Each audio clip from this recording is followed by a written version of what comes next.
Hello, everybody. This is Nidal Haykal, your host for today's live session. My guest is an amazing lady. She is online safety expert, a speaker, employee training, and identity protection planner. My guest is Dana Mantilia. Let's all welcome Dana with what she has on a very important topic. Hello, Dana. Hello, how are you? I'm great. I'm so excited, and it's really a very important topic, and it's viral. First, thank you for being with us today. I know you have a very busy schedule, Well, thank you for having me. Glad to be here. and I was introducing you to the audience as I don't know if I'm right or not, online safety expert, Yeah, that's and that's much more. yeah. So please, Dana, introduce yourself the way you would like. Okay, sure. So my name is Dana Mantilia, and I'm the founder of Identity Protection Planning. And we have an identity theft protection product, and that's called Identron. So it can monitor your credit, help you restore any kind of mess that happens from identity theft, and all that kind of stuff. But after we created that product, that's when I realized how much education really still needs to be shared with everybody out there about online safety and cyber criminals and even scammers, good old fashioned scammers that people fall for, because it is easier to trick an employee than it is to hack into a computer system. So I started doing some videos on LinkedIn, and I really wasn't sure how that was going to go over. But luckily, I think people just see me as a normal person. I don't try to talk too techie. I don't really understand too techie, so that's why I don't talk that way. And what I try to do is break down one specific idea and then do a little video about it, try to add a little humor sometimes, and then hopefully people will retain the information after they've watched it. So if they run into a situation about something I was talking about, they'll think, Dana was talking about that. Dana, first of all, Happy New Year. We still within the period we can greet about the new year. Yeah. My question I ask every guest about it: how was 2020 with you? I know professional wise, it should be very busy because everybody is online and using the internet. I would love to hear some positivity about the 2020, the mask year. Mm-hmm. Well, I think for me specifically, before COVID, people would ask me to come and travel around the country to speak to their companies, and I really don't have time to do that. I have a busy schedule, and so I had to say no pretty much all the time. And then COVID came, and then everybody's now living in a Zoom world, right? We're all much more comfortable with all this, online streaming and all that kind of stuff. So I started doing some online presentations, and that's really kind of taken off. So that's one very good thing that came out for my business. Now we'll be able to educate a lot more people, and then we can also have recordings of some of this stuff too. So if somebody can't, hop on to the webinar at the time that it's supposed to be, they can watch it later on, that kind of a thing. So I don't think this Zoom thing is going away either. I think a lot of people never used Zoom at all or any kind of video communicating. And I think that now we've all been forced to become comfortable with it.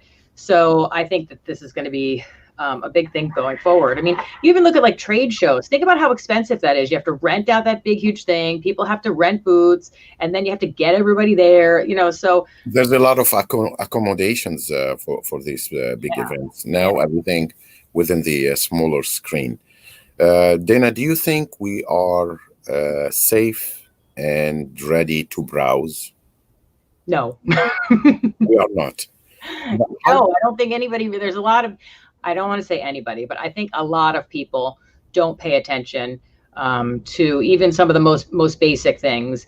And I mean, for example, there's a gift card scam that has been going on for a long time now. And they hit me personally. They hit me. They sent me an envelope, and it was nice. I got like 2,500 with a paycheck.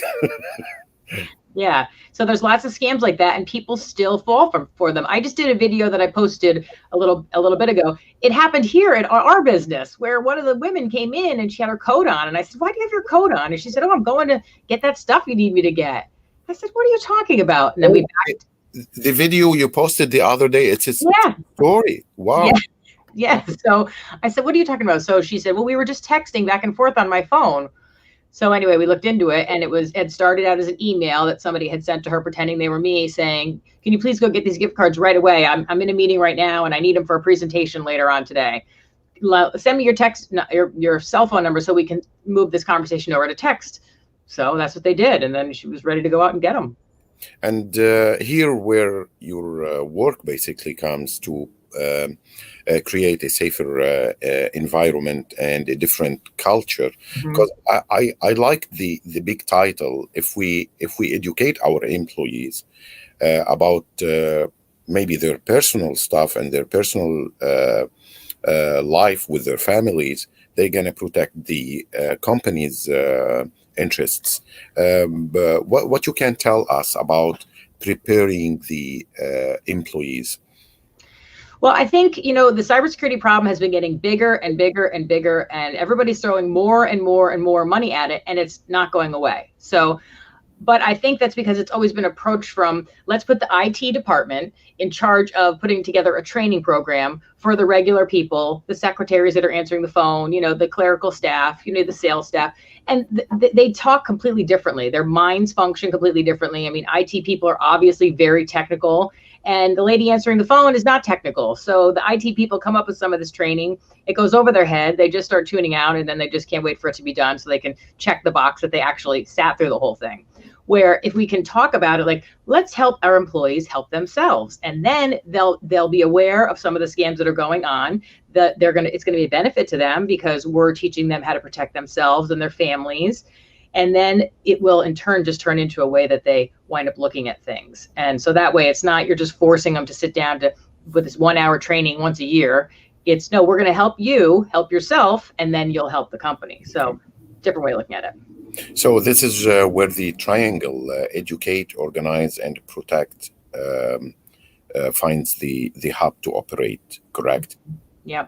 And a lot of this stuff too, I think some people think, oh, well, the IT department, we're fine. We got everything locked down. We have a good IT department, or we outsource our IT or whatever. But that really doesn't have anything to do with the cybersecurity of your people within your organization or your data. And, so I have a whole big checklist that I go through as far as, let's say, data. Where is it? Who's got access to it? Do you purge it when you don't need it anymore? And on and on and on, stuff like that people might not think about. Or, telling a new employee that someone from IT is not going to call you on the phone and tell you that they need to get into your desktop, and you have to give them your credentials. But if somebody doesn't know that, they get a call, they're going to think, oh, I better give this guy, whatever he's looking for, stuff like that. So just to create awareness. And, here's another thing I always talk about too, is that if somebody suspects that there's a cyber attack or something going on in their organization, make sure there's not some kid in the back room on Twitter telling his followers, "Whoa, we're getting hacked at work." So there's lots of things like that, a communication plan to make sure everyone's on the same page, because bad things can come from that too. And this education process, where does it start? Does it start with a good equipment, or it's with certain leads we can do it? We don't need, like, for example, fancy protection equipment. No, I don't think I think it's starting with conversations and in an organized way, going through and addressing things like employee training. Is there any employee training? One of the biggest risks is email. Pretty much 85% of things that are going to go wrong are going to come through email. But these emails nowadays, these bad emails, they look very good. They look like they're from Amazon. They look like they're from FedEx. Back in the day, they used to be lots of misspellings and things like that. But they really are. They're getting much, much better. Or they'll send a pizza coupon right before lunchtime, so people, will kind of think, "Ooh, let's click on this." So you have to teach them exactly what they need to look at. That's a big thing. And then don't go giving email access to everybody that works there. If they don't really need to have email, do they really need an email address, or is this something that you could communicate, some other way? You conduct your business through two different web pages, identityprotectionplanning.com and identron.com. Yeah, Identron.com. That's the product. That's the. Oh, it's the product. Oh. Yeah, that's just the product. That's a product of the company, but the company is Identity Protection Planning. So it's a product which deals with preparing and training the employees for a safer online browsing.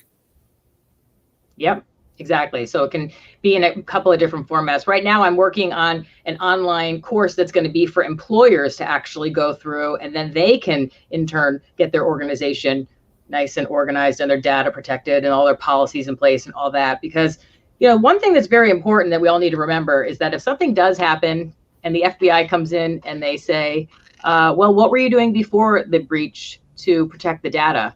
You can't just look at them and say nothing. You have that's going to be very bad. You're going to be out of business if you don't have anything in place and that happens. It's all over. We did training. We have policies in place. Like you were making an effort. That's a different story. You mean we are by law asked to at least show that we are preparing our employers? Yes, and there's the safeguards rule, which is a lot of companies that must follow written policies, have a designated coordinator, all that kind of stuff. It's actually just a very good overall practice that everybody should have in effect. But when it comes down to if and the other thing is, if something does happen and you have a big data breach, you can't just stick your head in the sand and pretend it didn't happen. As much as you want to, that's not good, because that'll also have to do with penalties and fines with how long you waited until it actually got reported. So something happens, you need to tell them. So anyway, lost my train of thought there. And how did you come with the idea of me doing such attractive videos? You go the extra mile every time you are presenting. Like, you put an effort. It's more like acting, directing, and at the same, you keep focusing on the idea you are presenting. Like today you was talking about very important topic, which is stealing the social security numbers, which is very viral. Mm-hmm. So is this, Dana, what we see in the videos, or is this part of your personality, like to introduce the information? This is smooth.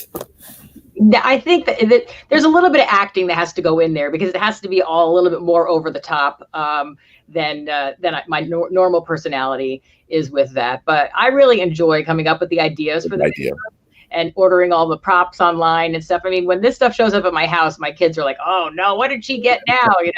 But I have a lot of fun with it, so I really like it. So that's good. That's why it's I keep making them, because I'm having a good time doing them. And I have an amazing editor. She edits everything, adds the captions and stuff like that. But it's funny. Yesterday I was on a call with somebody, and he said, "Wow, you're very different than you are on your videos. You're very serious right now."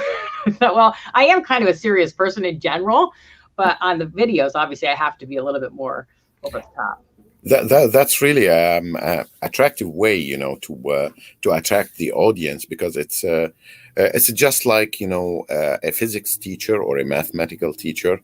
There's two ways. Either he shake it a little and introduce the information, because by the end of the day, it's not just marketing your product, it's also making the awareness, especially these days, and with everything around us is online. And my next question is regarding the risk our children are facing. But I have two kids, 10 and 12. I'm lucky that there is some certain stuff you can do to protect them, parental control, screen times, but still the major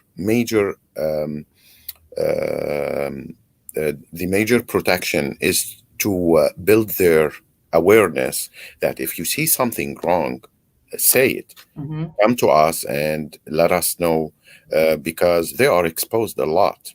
Mm-hmm. Yeah, they really are. And they're given these cell phones, smartphones at such a young age, and they have access to anything they can find on the World Wide Web, and they can communicate with anyone. They can download any of these apps. And do we really know what's happening on them? I mean, they're even more techie than the parents are. So a lot of the times the parents are asking the kids, hey, can you help me figure out how to fix this thing on my phone? I do with my son. Yeah. Yeah, we all do. And that's a dangerous situation. But there's a movie that I always tell people that they should watch, which is on Netflix, called Social Dilemma.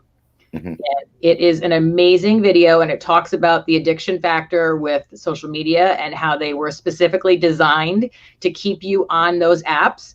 And if you go off of the app, they have different ways of connecting with you and reaching back out to you. Let's say, for example, you're on Facebook, you don't go on Facebook for a while. Next thing you know, you start getting text messages saying, hey, so-and-so posted this, or an email saying, oh, so-and-so is doing this. Did you see this? Because they're trying to get you back onto the platform. And that's because we are the product and our data is what's being sold. So it is a money-making thing, but kids, they're sharing everything and anything. We need to talk to them about what's appropriate to be sharing anyway. And then we also need to make sure that the cyberbullying that is going on is a conversation that everybody's having with their kids. Because, I like to tell kids this, and I hope that their parents tell them this, that everybody at some point in their life is going to be bullied, every single person. And it's a terrible, terrible feeling. So even if your child hasn't been bullied yet at that point, and you tell them that when it happens, they're going to have this terrible feeling through their body, they're going to be feeling completely like their world is spinning around 1,000,000 miles an hour, then they know when they go through that and they get that feeling, because that's what we all felt when we were all bullied at some point. Then they're going to know, okay, my parents talked to me about this. They did say I could go to them and talk to them about this too. And maybe they will, go down there, down the stairs and say, hey, I was just sitting in my room talking to these people, and they all of a sudden, everybody turned on me or whatever. But starting conversations like that is a very big deal. And then the other thing that I always talk about too is their self-worth is valued on how many likes or how many comments they get on whatever they're posting. They take down, pictures that they post that didn't get enough friends to say, oh, that was great, or, stuff like that, which is really sad. So they can't put all their self-worth into how many likes, because if they don't put their self-worth into that, they won't be as affected if they do get bullied. If they just we teach them just to stay in your lane, do what you do well, study, do everything you can to the best you possibly can. And eventually that will all help, get them through all that. This is a tough road out there. But do you work with any schools regarding the safety of the kids? I don't. There's a connection that I have, Josh Oakes, who has smartsocial.com. He works with schools. He was traveling around to different schools. He's in California before COVID, but he has a great website. So smartsocial.com. It's got tips for parents, tells you which apps are appropriate for different ages. And then it also tells you what's actually happening on those apps versus what you might think is happening on those apps. Because some of them, they sound innocent, but there's, some bad things going on there. So that's a good connection for people to go take a look at. And what age do you think we can start talking with them? Because it's always there's a conflict about it. Their friends, they don't have what they are, practicing. Like, for example, my kids' friends, they have more freedom. They can stay all the time. There's no screen time. We're always arguing about that. So what advices do you give as a professional, the risks around this topic, and as a parent? Well, limitations are definitely something that we should all be placing on this, because, 5 minutes turns into 10 minutes, turns into 2 hours, and nothing is being done except them getting, sucked down this rabbit hole of watching YouTube videos or something like that. And of course, they're going to give you a hard time. That's what they want to do. They do hear that their friends and there are some kids that there's no rules at all. They just get to do what they want to do, which is not good, but, you're not going to do that with your kids. So yeah, there should be limits on. And as far as what age the conversation should start, I think they should start as young as possible with talking about, even maybe before the kids get a phone, you start talking about what's happening online, so they have awareness that people are not always who they pose to be. Someone posing as a 14-year-old girl could be some, 60-year-old creepy man that's trying to get into that little network of friends. So yeah, I don't think you can be too young to have these conversations. So we got covered by you. We have to implant our norms, our parental control. It's essential. Mm-hmm. Absolutely, yes. But should it be hard parenting control or moderate? I think that depends on your parenting style in general, whatever parenting, style you have. And again, if you start young, then, those rules are not so stringent. If all of a sudden you go up to a 16-year-old kid who has never had any rules and you say, well, now we're going to put rules on your phone, and it's not going to work. Yeah, it's not going to work. That would not go over. So if you start young and you start, limiting where they have access to what they can do, and then eventually as time goes on, I mean, you have to ask yourself, how old do you want them to be when they can go see whatever it is that they want to go see? So Dana, how we can break the equation that everyone is a potential for identity theft? Well, a lot of people don't think that they could possibly be a victim because they're very secure. They don't bank online. They don't, whatever. And that's great. But with all these data breaches that are happening every day, these big, huge companies, the amount of data that is being exposed, we're so numb to it now. If somebody said right now, oh, there was another big data breach on XYZ company, and oh, okay, another big data breach. It's a big deal. Every time we have these data breaches, it's a big deal. I mean, you look at the Equifax data breach that affected 150 million Americans. Everything, name, address, social security number. That's a huge number. Yeah, it is a huge number. Yeah, it's almost 1 out of every 2. So that's a big thing. So people they can protect themselves, but at the same time, there's other things that are out of their control that they can't avoid. And do you think we are in a better shape now, or do you think we are more aware about the risks, or we still need a lot of work? I think that the awareness is starting, people are starting to maybe think I'm at risk. Maybe I think in the next 3 to 5 years, it's going to become a little bit of a norm that there's going to have to be some kind of training and organizations. They should even be starting in school, talking to the kids about, what they should be doing and shouldn't be doing. And it's going to have to somehow get, ingratiated into our culture that this is part of work. This is part of school. This is what we do. So we know, I mean, we're just setting ourselves up for a big, big mess, especially small businesses that aren't doing anything. And the hackers, they know, the cyber criminals, they know the small businesses, they don't have robust IT departments or a big budget, and they have employees that aren't trained. So ransomware attack, there you go. That's a lot of ground to cover. As you said, it's a lot of education process. Which part of the company is the more complex to educate, the employer or the employees? Oh, that's a good question. I think that you have to have buy-in by the employer. I know a lot of, chief information security officers, if the CEO doesn't really think this is a big deal, it's going to be an uphill battle because whatever that vision is, that's where it is. Usually it's the bottom line. And, the best thing that could happen is that you don't have an attack. So it's hard to really get excited about that. Like, oh, we were really successful. Nothing happened, So that's I would say you have to start with the employer. But then the other thing is some of the employees that don't want to listen, don't really care, don't think it's a big deal, don't want to be hassled. Anytime you put a new security measure in and it takes a half a second longer to do something, they don't want to be bothered with that. Oh, they consider it hassling? Yeah, like I was just listening the other day, somebody was talking about, doctors in the hospital, that they had put two-factor authentication into the patient's files in order to get it.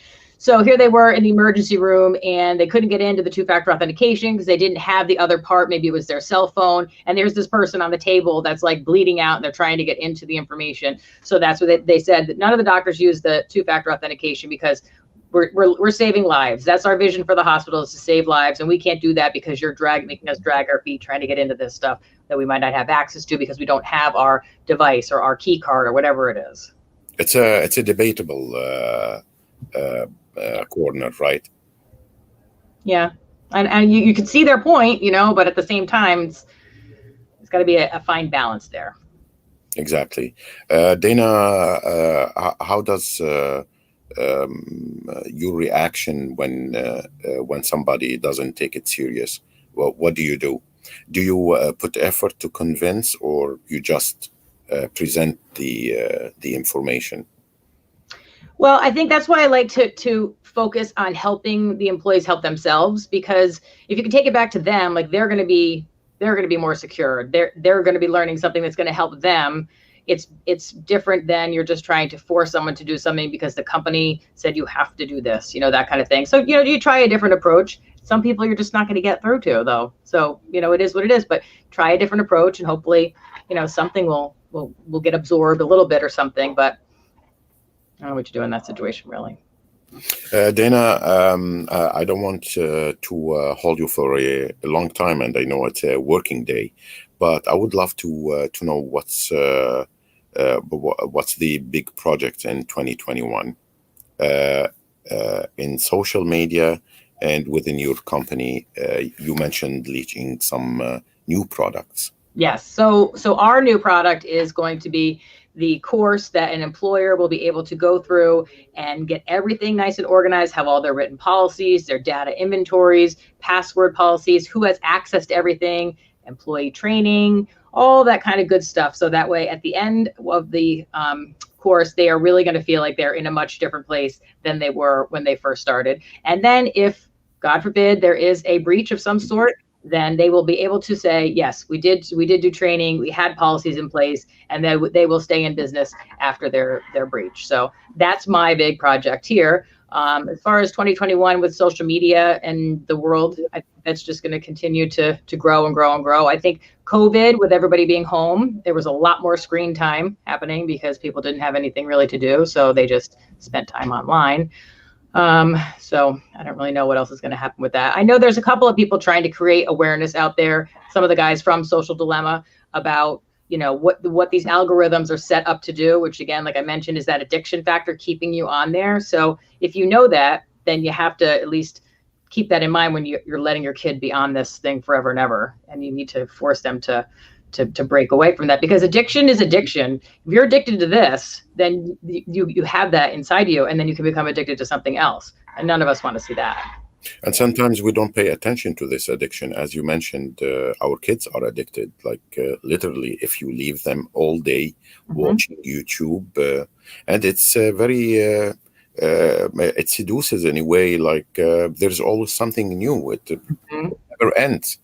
Dana, what social media platforms you are in? I know you are on LinkedIn and YouTube.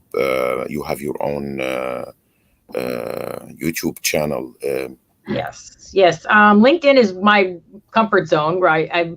I'm branching out now. I'm building my YouTube channel, and then I'm on. I post sometimes on Facebook. Sometimes I forget to do that though, but so I need to get better at that. But yeah, LinkedIn is definitely my comfort zone. You can always find me here. Dana, thank you very much for the valuable information. I really appreciate your time, and it's all yours. What you're going to tell the audience about this viral subject and topic. Well, thank you very much for having me. And if anybody wants to connect with me, just send me a connection request, or if you want to start a conversation, just send me a message and I'll get back to you. There's obviously always lots of stuff to talk about when it comes to this. Dana, thank you very much for the valuable information. Wish you all the best and for more successes. And I'm a big fan, so you will see my comments all the time. All right, great. Thank you. Thank you very much, and have a good night. All right, you too.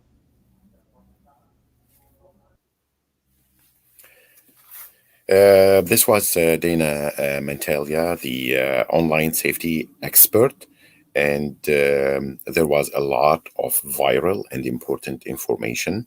Dana, she's active on social media. You can follow her on LinkedIn, Facebook, and YouTube, and get to know more about this topic.